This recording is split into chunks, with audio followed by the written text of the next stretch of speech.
Velvet lock. Locks are like people. Most of them want to open if you touch them like they're not stupid. I tell this to apprentices and they nod like I'm giving them poetry, but it's just mechanics with good manners. A cylinder is a chorus of pins that only stands in harmony for one song.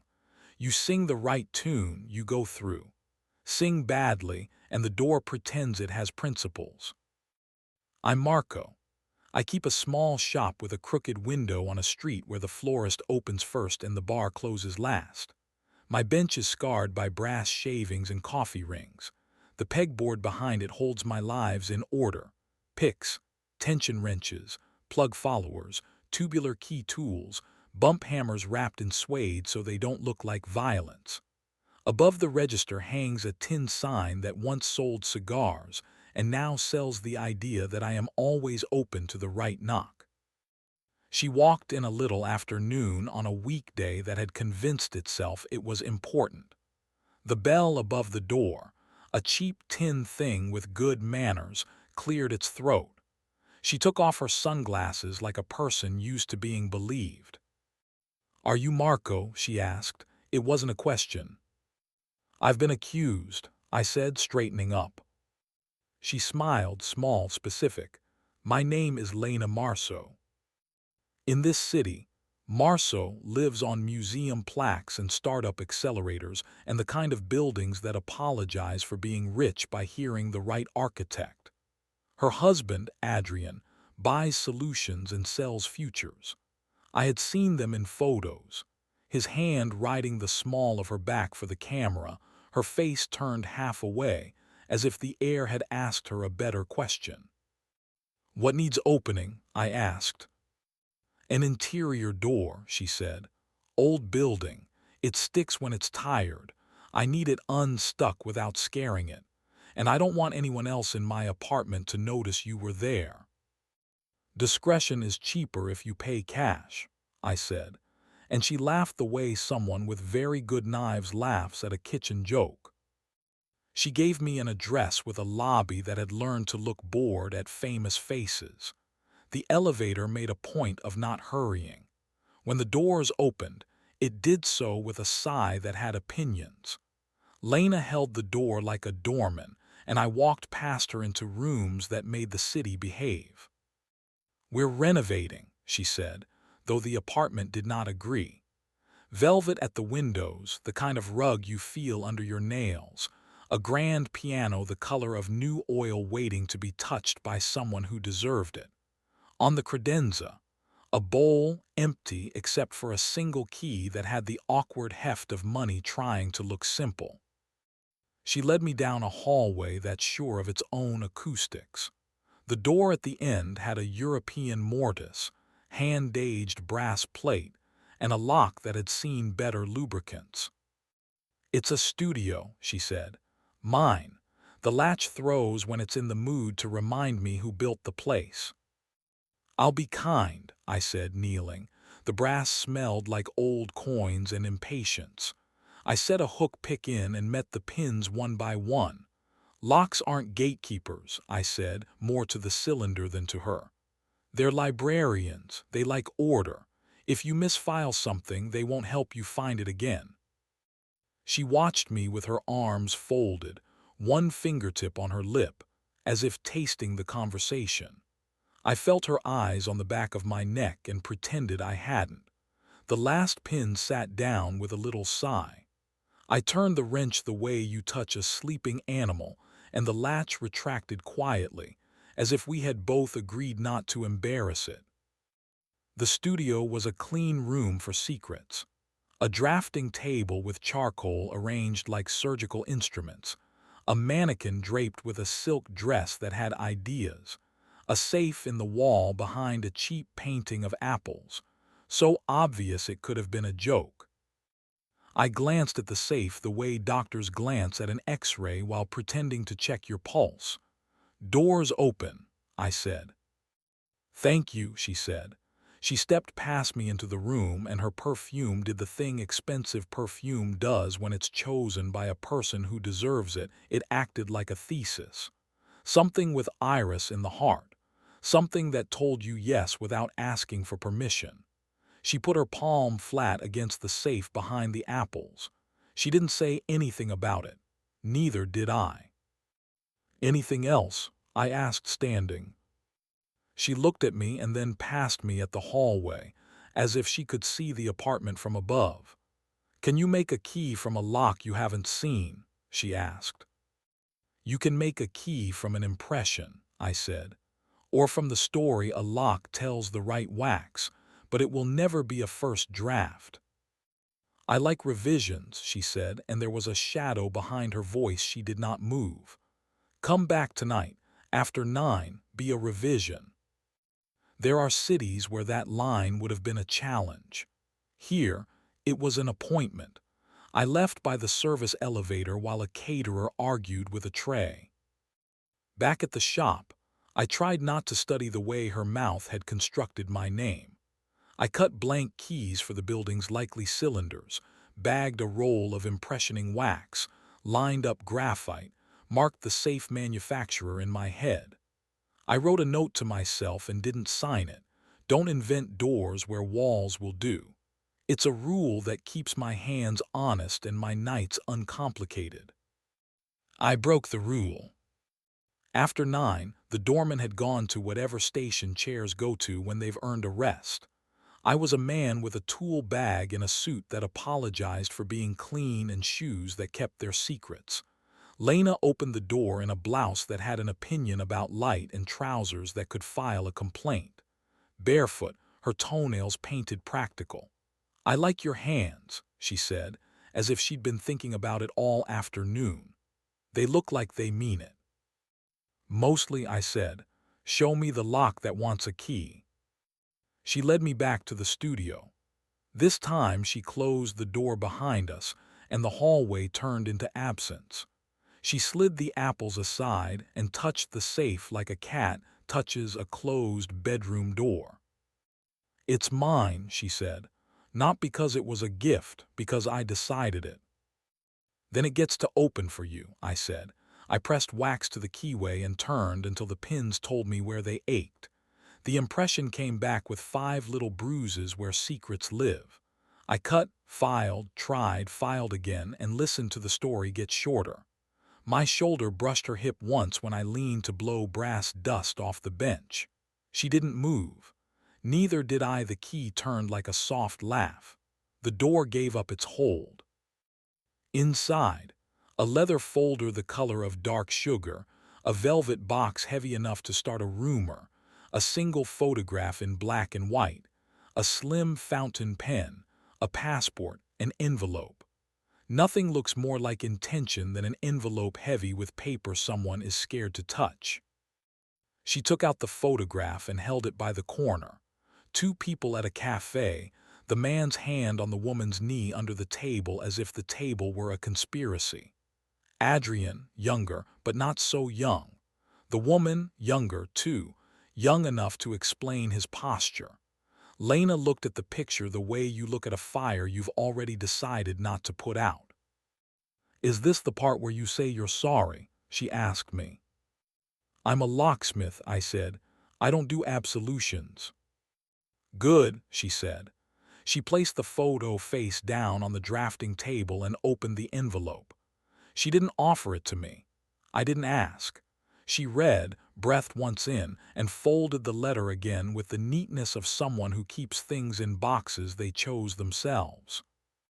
When she turned back to me, her face was the kind that wins trials. She came close enough that I could count the tiny notes in her iris and the place where a single freckle had decided to be a signature. "Do you sleep with clients?" she asked, not teasing. "I have a rule," I said, "but rules are just locks with good marketing." "And your key?" she asked. "Consent, truth, and clean sheets," I said, "in that order." Her mouth tilted. "We have 2 out of 3, she said, and touched the 3rd with her smile. I should tell you I refused. I should tell you I had an appointment with the version of myself that walks straight lines. But the room had decided to change sizes, and her shoulder had decided to be a map I already knew. I put my finger under her chin and lifted just enough for us to meet in a place that wasn't a question. I won't catalog us. The body deserves some privacy. I will say this. She was precise the way architects are precise and generous the way forgivers are generous. We didn't hurry. We learned. Her breath slowed where my hand knew to slow, and the world outside the studio lost its jurisdiction. When she came undone, it was with her eyes open, as if refusing to miss her own decision. When I followed, it was with my name in her mouth, as if she decided to keep it for later. After, we lay on the rug like two thieves who return everything but the nerve. The safe yawned. The apples watched us without blinking. "Adrian doesn't cheat," she said, tracing an invisible key on my chest. "He outsources intimacy to newness. He believes novelty is a form of charity. He told me once that fidelity is a good story told convincingly." "And what do you believe?" I asked.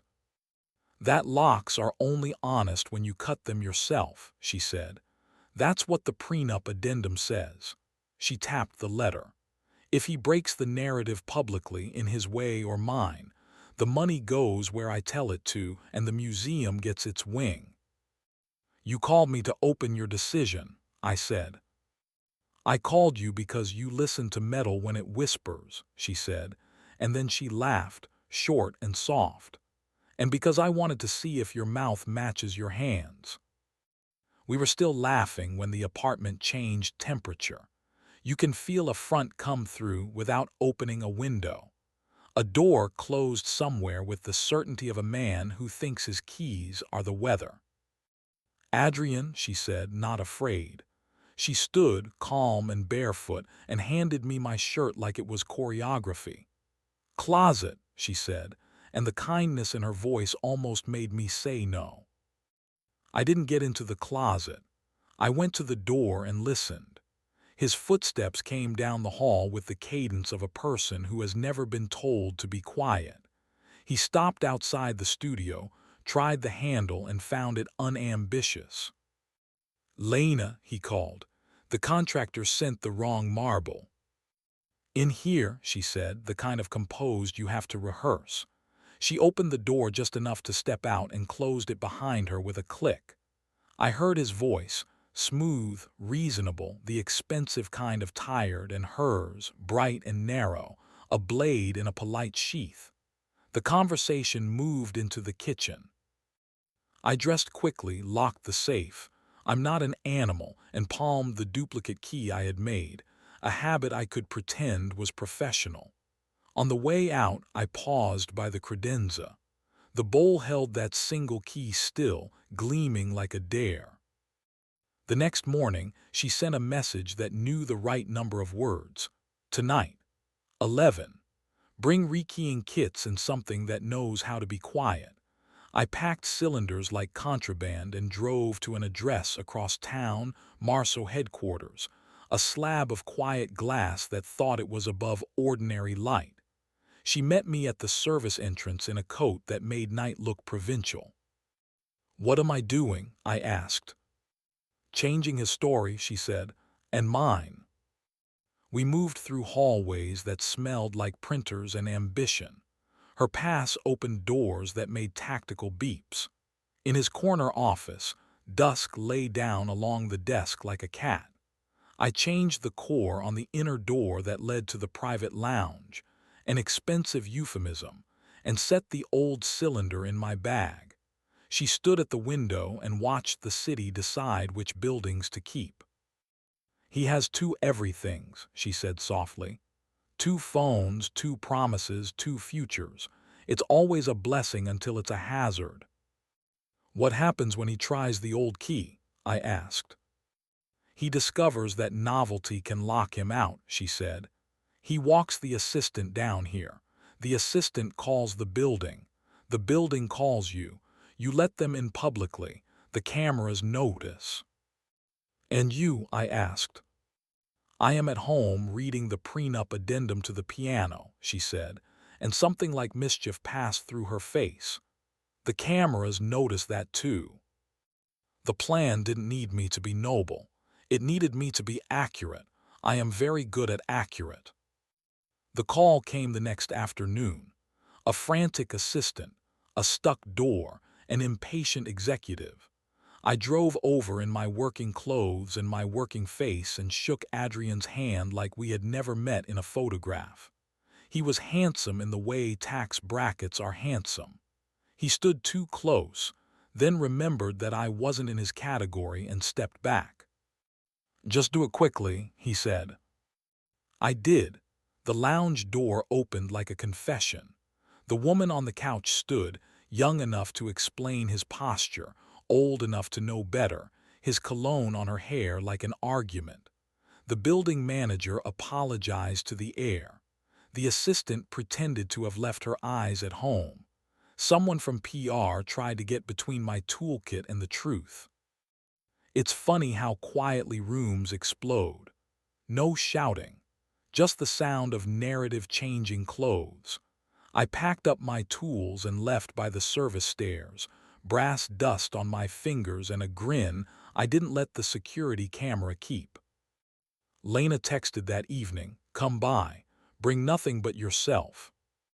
She opened the door in a robe that insisted on being taken seriously. She didn't say hello.